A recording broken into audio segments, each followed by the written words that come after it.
Pam Bondi walked in like she had nothing to prove. But the moment she opened her mouth, the room tilted sideways. Her testimony wasn't wrong. It was something else. Too polished, too rehearsed, and somehow missing everything. No one asked the obvious. No one connected the dots. Except John Kennedy. One question, no warning. And suddenly, Bondi's whole testimony collapsed in real time. This wasn't about politics. It was about what everyone else refused to say until he did. Like and subscribe, and drop your comment. What would you have asked if you were in that room? The chamber lights were soft. The air was stiff with protocol. On the nameplate in front of her, Pam Bondi, former Florida Attorney General. She wasn't supposed to be the headline. She was there, technically, as an independent advisor, offering insight on federal emergency allocations during the pandemic. But nothing about her presence felt incidental. The panel had been formed to rebuild public trust after months of headlines about misspent pandemic funds, billions gone, accountability missing, receipts blurred into bureaucratic gray. This was supposed to be the hearing that restored faith. The tone was careful, bipartisan. Senator Padilla opened with a call for constructive cooperation. Senator Lankford nodded across the aisle. Even the room's layout had been softened. Fewer harsh gavel cracks, more nods of agreement. But not everyone was buying the pageantry. Senator John Kennedy sat third from the right.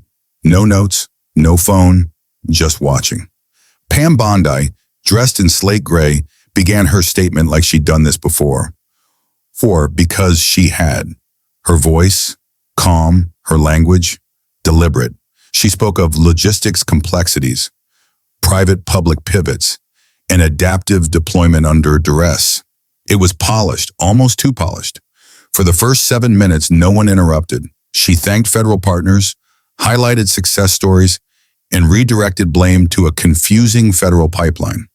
But something was off. The numbers didn't match the emotion. The rhetoric didn't match the stakes. A few aides in the back exchanged glances. Reporters took down lines that sounded like they were designed for headlines, not hearings. Then Bondi pulled out a chart. Large font, sharp bars, a visual summary of vendor distribution across 5 states, Florida taking the lion's share. She smiled as she explained the Gator Shield program, a Florida-based initiative designed to secure vaccine transport in high-risk zones. There it was, the heart of her defense. But Kennedy hadn't blinked. He sat there, still as stone, tapping the edge of his seat with one thumb, not bored, calculating. Pam Bondi closed her file, looked at the panel. Happy to answer any questions, she said. A pause. Chairman Padilla adjusted his mic. We appreciate your clarity, General Bondi. Still no movement from Kennedy, because while everyone else was ready to move on, he had just opened to page 1. Pam Bondi's opening had worked, for most of the room. She spoke in the language Washington respects, professional, controlled, and just vague enough to slide past scrutiny. She had survived far worse spotlights. Today felt like a formality. Until Kennedy cleared his throat. Ma'am, he said without looking up, just so I understand, the Gator Shield program, that was meant to help transport vaccines across state lines, correct? Bondi nodded quickly. Yes, Senator. The program provided armed logistics support in high-risk areas to ensure secure delivery of temperature-sensitive materials, mostly Moderna and Pfizer shipments. Kennedy looked up. Still no smile, no sarcasm yet, just interest, which from him always meant danger. He turned a single page in the file on his desk. You said armed logistics support, right? He asked. Bondi answered, That's correct. These were volatile times. We had reports of theft, looting, even attempted hijackings. The state had to act fast to protect the supply chain. She delivered the line with conviction, as if daring anyone to challenge her patriotism. Kennedy gave a small nod. Then he slowly reached under his desk and pulled out a thin blue folder. It wasn't part of the panel packet. It wasn't cleared in advance. He opened it without ceremony and slid a page forward on the desk. It was a vendor contract, one that hadn't been discussed yet, one the other senators clearly hadn't seen. Can you confirm for the record, Ms. Bondi? He asked. That the vendor responsible for Gator Shield was First Response Solutions LLC, registered out of Sarasota, Florida? Bondi blinked. Yes, that's correct. Kennedy tapped the paper gently. Right here under primary services, it lists celebrity protection, beach patrol, and event logistics. Senator Langford leaned forward. A murmur passed through the back row. Now, Kennedy continued, his voice tightening just slightly, I don't want to be unkind, but what exactly about celebrity protection and beach patrol made them ideal for vaccine preservation and interstate shipment? Bondi's mouth opened, then closed again. She straightened. They pivoted, Senator. Like many businesses, they adapted quickly to meet the demands of the pandemic. Their logistics arm, Kennedy cut in gently. I'm sure they tried, but did anyone from your office verify whether they had any existing medical transport certifications, any licenses for biohazard handling? Or did we just hand them $3.1 million because they had a logo that said SHIELD? No one breathed. The question didn't just poke holes. It collapsed the premise. Bondi stiffened. They had emergency approval under the Florida Division of Emergency Management.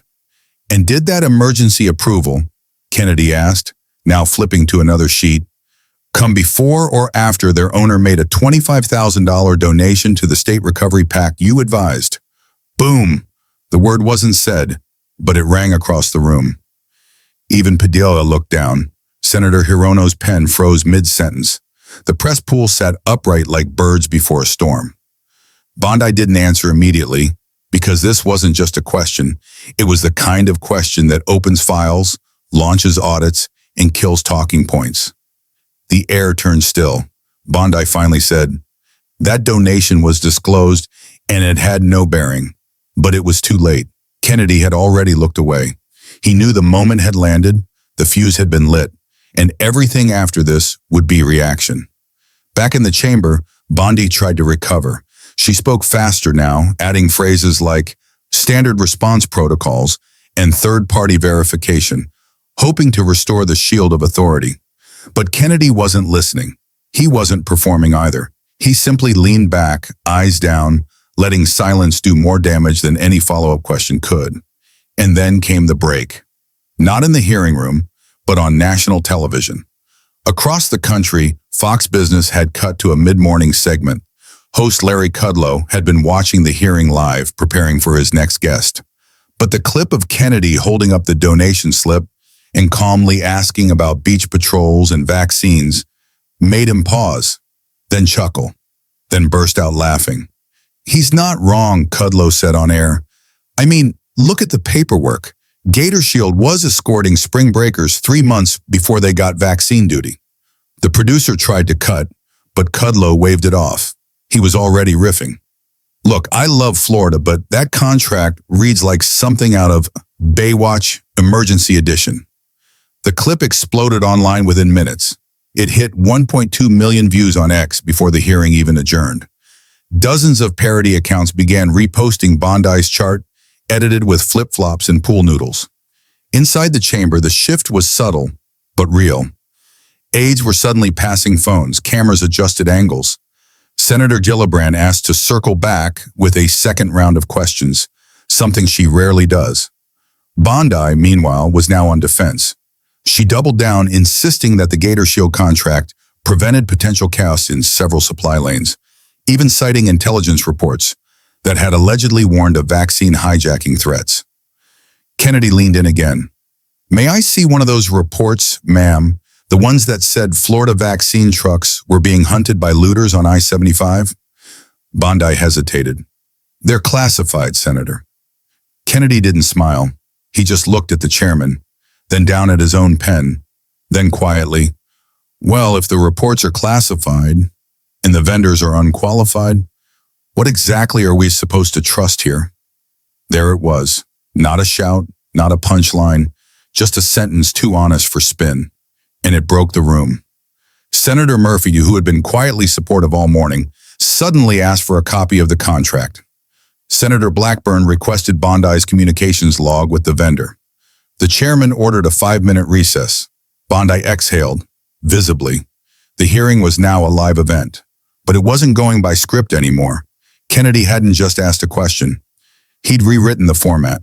5 minutes turned into 15. During the recess, Bondi's staff scrambled, checking talking points, texting aides at the Department of Health and FEMA, trying to locate any documentation that could be cited without triggering further scrutiny. It was damage control in real time. Outside the chamber, things were moving faster. The Kudlow segment had been clipped again, this time overlaid with a freeze frame of Kennedy holding the vendor license. The caption read, "Senator Kennedy asks what everyone else ignored." It took off. Within the hour, the clip hit front page on Reddit Politics, began trending on TikTok under hashtag Beach Patrol contract, and even pulled a quote tweet from Elon Musk. "You can't make this stuff up. 3M to transport vaccines, no cold chain license. Insane." CNN reluctantly picked up the story, framing it as a case study in rushed contracting. But even their anchor couldn't ignore the visual. Kennedy calmly flipping through a blue folder while Bondi visibly tensed. Back in the hearing, the recess ended, but the tone had cracked. Senator Kennedy didn't raise his voice. He didn't even lead the next round. But he didn't need to. The damage had already soaked through the walls. Senator Padilla returned and tried to steer things back toward constructive insight. But Senator Tillis asked the chair for an updated copy of all vendors used under Gator Shield, including subcontractors. Pam Bondi tried to pivot. She brought up success stories, supply lines reaching underserved communities, quick deployment, zero incident reports. But no one was listening to her victories anymore. They were listening for holes. Then came the clip that couldn't be salvaged. Bondi, defending the contract one last time, said, "We did what we had to do. These weren't normal times. They were wartime conditions." Kennedy tilted his head and, without raising an eyebrow, said, "Ma'am, in wartime, we asked soldiers to carry stretchers, not surfboards." The room froze. Bondi blinked. Even the stenographer hesitated before typing it down. Senator Hirono visibly winced. Two aides in the gallery whispered behind their hands. Padilla cleared his throat but didn't object. That sentence, just 8 words, became the audio bite of the week. Kennedy's line aired across every major cable channel before the day was over. But it wasn't just about the delivery. It was about what it exposed, that this hearing wasn't about oversight anymore. It was about how low the standard had fallen and how far someone had to go just to ask the obvious. Bondi's remaining answers began to sound hollow. Too crisp, too clean. The kind of lines written before the questions were even known. The panel tried to end on a "thank you for your service" note, but it didn't land. Pam Bondi's testimony had started smooth, but now it was viral, and not in the way she wanted. By sundown, it wasn't just a panel hearing anymore. It was a national headline. Pam Bondi's office released a statement first, calling the questioning politically motivated and defending the Gator Shield contract as a high-speed emergency response decision made under threat-level conditions. But the media didn't buy it. MSNBC ran a split-screen montage of Bondi's defense alongside beach footage from the vendor's own website. Still up, still advertising celebrity transport packages and event security for high-profile clients. It didn't help that the featured image showed 2 men in polos riding jet skis behind an armored van. That night, a reporter asked the White House press secretary about the vendor in question. The answer was measured, but unmistakable. While we defer to state-level decisions, we encourage full transparency regarding all emergency allocations. That wasn't support, that was distance. Kennedy, meanwhile, wasn't finished. At 7:10 p.m., he walked onto a local Louisiana evening show. No tie, sleeves rolled. Host opened with a joke. "Senator, how many surfboards does it take to chill a vaccine?" Kennedy didn't smile. He held up the contract again, this time with a highlighted section in red ink. "See this line here," he said, $412,000 for enhanced tactical mobility platforms. That's a fancy way of saying golf carts with stickers. The host raised his eyebrows. Kennedy continued, "If this is what qualifies as emergency logistics now, maybe I should rent a canoe and bid for the Pentagon." Social media lit up again. The White House tried to pivot the conversation toward broader reforms, promising improve vendor screening standards going forward. But the damage was done. By the next morning, a bipartisan group of senators submitted a formal request to the GAO to re-audit all vendors cited in Bondi's appearance, not just Gator Shield. Bondi's credibility took a sharper hit when it emerged that the security firm in question had already rebranded its website overnight, removing entire sections of its history. Kennedy caught it. On the Senate floor, holding up printouts from before and after the edit, he said, "You can change a homepage. You can't rewrite the truth. That's the problem with Washington right now. Folks spend more time redesigning their websites than answering real questions." It wasn't a zinger, it was a thesis, and for many watching, even those who didn't usually side with Kennedy, it landed. Because the issue wasn't just Pam Bondi anymore. It was the culture of evasion, dressed up in credentials and rolled out as expert testimony. And for many watching, even those who didn't usually side with Kennedy, it landed. Because the issue wasn't just Pam Bondi anymore, it was the culture of evasion, dressed up in credentials and rolled out as expert testimony. And Kennedy, once again, had seen through the polish. He didn't yell, he didn't insult, he just asked the one question nobody else did, and wouldn't stop until the answer came clean. By Friday morning, the headlines had hardened. The $3 million question, Senator Kennedy exposes emergency contract gaps. Pam Bondi's testimony backfires in real time. But it wasn't just headlines anymore. It was voters. Call-ins flooded local radio in Florida, Louisiana, and even Georgia. Red and blue voters alike asking the same thing. Why did no one else ask that question? How many other vendors like this slipped through? And what are they hiding behind the word emergency? A poll released that afternoon by Morning Consult was damning. 72% of Americans surveyed believe pandemic contracts should be re-reviewed. 61% said Bondi's testimony did not inspire confidence. 58% believed Kennedy was right to press further. And that number cut across party lines. Even independent watchdog group Civic Ledger released a statement applauding Kennedy's questioning, stating, "For once, a senator actually read the fine print." Cable news couldn't get enough. CNN's Jake Tapper replayed the moment Kennedy held up the contract line item, the now infamous phrase, "enhanced tactical mobility platforms," and called it the most accidentally honest moment in recent Senate history. But it was Kennedy's next move that sent a ripple through D.C. In a letter published publicly on his Senate website, Kennedy listed 5 other vendors tied to emergency allocations in 3 states, all of whom, he claimed, were awarded contracts without proper licensing or background review. The letter ended with one sentence: "If we don't audit our mistakes, we're destined to rehire them." That line went everywhere. Senator Sheldon Whitehouse called it performative outrage. Senator Marsha Blackburn called it a necessary slap across the face of bureaucratic laziness. Meanwhile, Bondi's team went silent. No follow-ups, no clarifications. Just a single message leaked to Politico.